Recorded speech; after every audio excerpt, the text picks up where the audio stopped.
This week I built by far one of my favorite projects to date, and the coolest thing is, it's built with all wood from our backyard, and the table base might be just as cool as the top. Hope you enjoy. So this actually isn't for a client, this is actually going to be a dining room table I'm building for me and my family. And these slabs are some spalted maple I milled up from a dead tree when I first got my sawmill. If you don't know what spalted maple is, it's actually not a species of maple, but spalted means that the tree has begun to decay. Fungi actually begins to attack the wood, resulting in these really cool, dark, contrasting lines throughout the wood. I know fungi really isn't the most appealing word, especially when we're making a dining room table, but it's actually highly sought after for furniture making. Like a lot of my projects, this one started off with me just letting my mind wander, figuring out how I wanted this top to be laid out and glued up. And as you can see, these slabs have a very large split in one end of them. This didn't happen during the drying process. It was actually already like that when I milled it from the tree. It's actually where the spalting went too far and began to rot the tree. These slabs were 8 foot long, and I needed the table to be to 5 foot long, so I could cut off not all, but a majority of the rotted ends. What is left of the rotted part will be filled with epoxy, which I have a love-hate relationship with. We'll get to that. Since this was going to be an oval-shaped dining table, I did not need the live edges on them, so I used my track saw to cut them off. Typically, I would have done this part on the sawmill while milling the lumber, but at the time of milling this wood, I wasn't sure what I was going to be making, so I left them live edge. Whenever I use this one track saw in a video, at least one person always asks in the comments how I like it. And for the price, it isn't bad. It's a little underpowered, and as usual from my experience with Wen, it just lacks overall quality. If you're on the fence about getting the saw itself, the saw isn't bad, but I definitely wouldn't recommend the Wen tracks or the clamps. The clamps broke the first time I used them, and that's why I'm using the track without it being clamped down, which I wouldn't recommend. To get these pieces straight and true, I use a planer sled to flatten one side of the boards before sending them back through the planer with the flat side down to give me a completely flat, straight board. This is one of my least favorite parts because of how time consuming this is, but with the space I'm limited to and the equipment I have, it's the best way for me to do it. I also jointed all the edges of the boards for glue up. To get the shape of the table here, I'm using a sheet of melamine and a combination of a scrap piece of wood and 2 finish nails to make a little jig for making an oval. I just marked it out with a pencil, and that was going to give me a line to follow with my jigsaw. There is a way you can make a jig for your router to cut an absolutely perfect oval, but this was going to give me one that was close enough. The center part of the melamine I cut out was going to be used for the epoxy pour, and this outer part gave me a nice template where I could visualize and lay out how I wanted to glue these boards up. Then this also allowed me to mark out where I was going to be putting my dominoes to keep everything aligned during glue up. Putting dominoes in isn't completely necessary, but it does make clamping them a lot easier when you're gluing up multiple pieces. I've been trying to get better when it comes to wearing PPE while working. As you can see here, I started off cutting this without a dust mask and quickly put one on. You really don't want to breathe in any sawdust, and with this being spalted and having fungi throughout it, I really didn't want to be breathing that in. To prep for the epoxy here, I'm just removing all the softwood with a pick and a wire wheel. Earlier I said that I have a love-hate relationship with epoxy, and with applications as I'm going to be doing here, I absolutely love it. It's going to allow me to stabilize these rotted out voids to make this lumber usable into a table in which otherwise it wouldn't have been. The hate part of my relationship with it is it can be a pain to work with, and it is super expensive. And in my personal opinion, and something I can't stand, is when there is more epoxy in a project than there is wood. Like the standard river tables where people join 2 slabs of wood together, and the whole center third portion of it is just this bright colored epoxy that just dominates the wood pieces. That is just not my style. I like to be able to accent the wood with epoxy, but not dominate it. I know woodworking is an art, and it's all subjective to the individual, but that's just my opinion. So I'm going to be pouring these voids on top of this piece of melamine I cut out, So I covered the whole thing in packing tape to be sure the epoxy doesn't stick.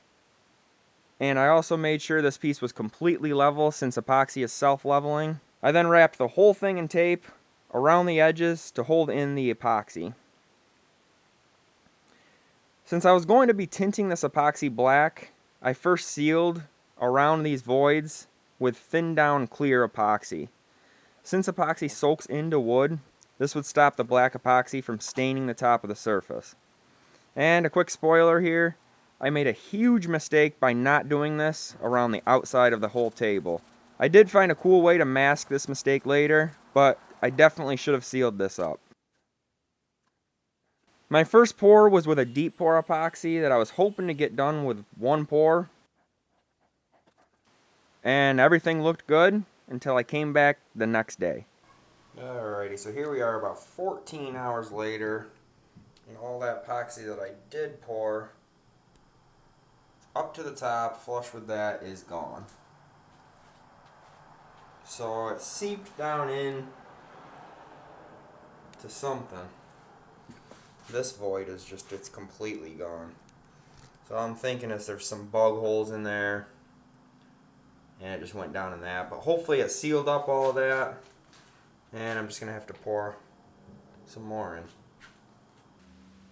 As I said earlier, epoxy is expensive, and this was kind of a bummer.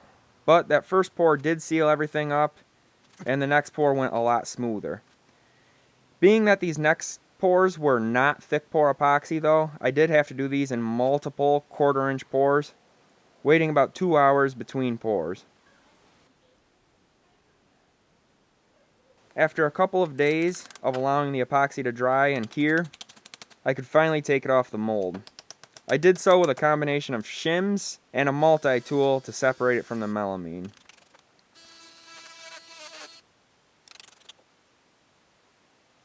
Another thing that's a really big pain with epoxy is sanding it. It gums up the sanders, and it's just not a fun process. I did have some extra on the tabletops from my pours, and I found a pretty quick way of getting it off really quickly.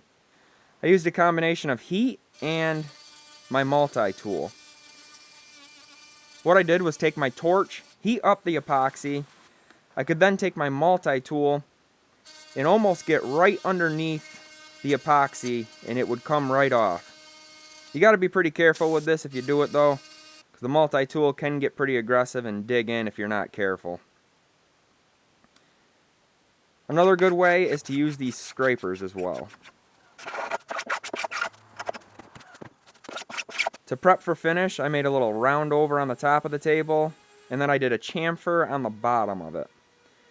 After sanding through all the grits up to 220, sanding will open up small voids in the epoxy, so I used some CA glue, in this case black CA glue, to fill any of the small cracks I missed with the epoxy as I go. And this is where you see here on the edge grain, the black epoxy seeped in where it touched, and it just looked awful. The only way to fix this at this point was to cut the table down in far enough where the epoxy didn't get to. But this wasn't an option because this was already cut to the size I needed. Instead, I used a combination of a torch and black wood grain filler to actually bring even more attention to the problem, in hopes of kind of blending it all together. And in the end, after I put finish on and everything, this actually worked out really well. I finished this tabletop with polyacrylic. It's a water-based polyurethane.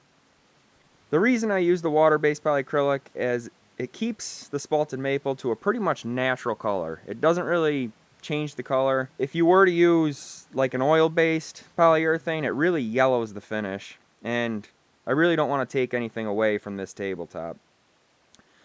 Also, water-based polyacrylic will harden, as some spots of spalted maple can be pretty soft, and this will harden over it and give it the best possible protection.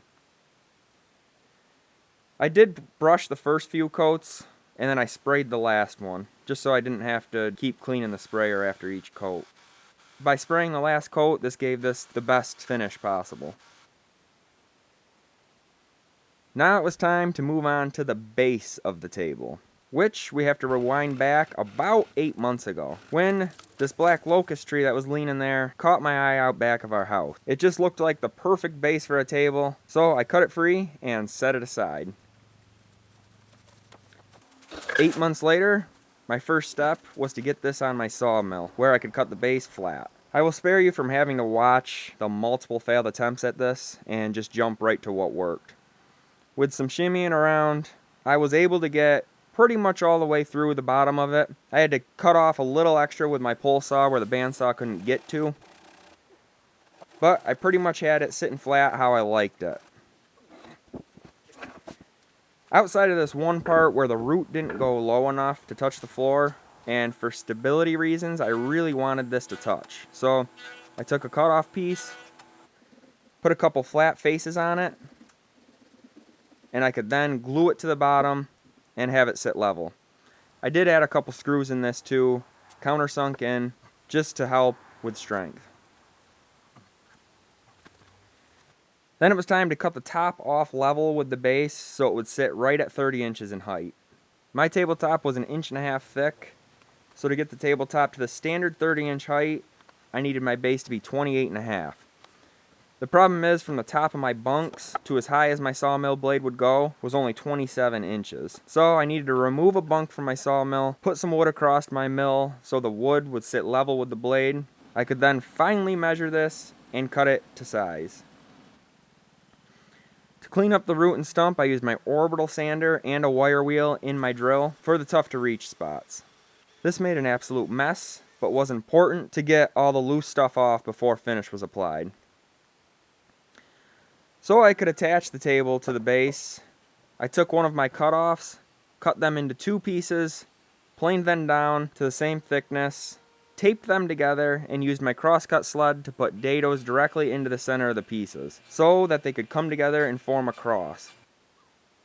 I mocked them up on the root base, marked where I had to chew any material away. For this, I used my track saw. I had no way to clamp the track saw down, so I drilled through and screwed down my tracks to make the initial cuts. I had to do all these cuts in multiple passes. I don't know if any of you are familiar with locust, but this is an extremely hard, dense wood, and it's pretty tough on saw blades. Once enough material was removed, I could pry out the rest with a pry bar, clean up with a chisel. Then I could glue and screw those pieces down in the dados. I brushed on 3 coats of the same polyacrylic.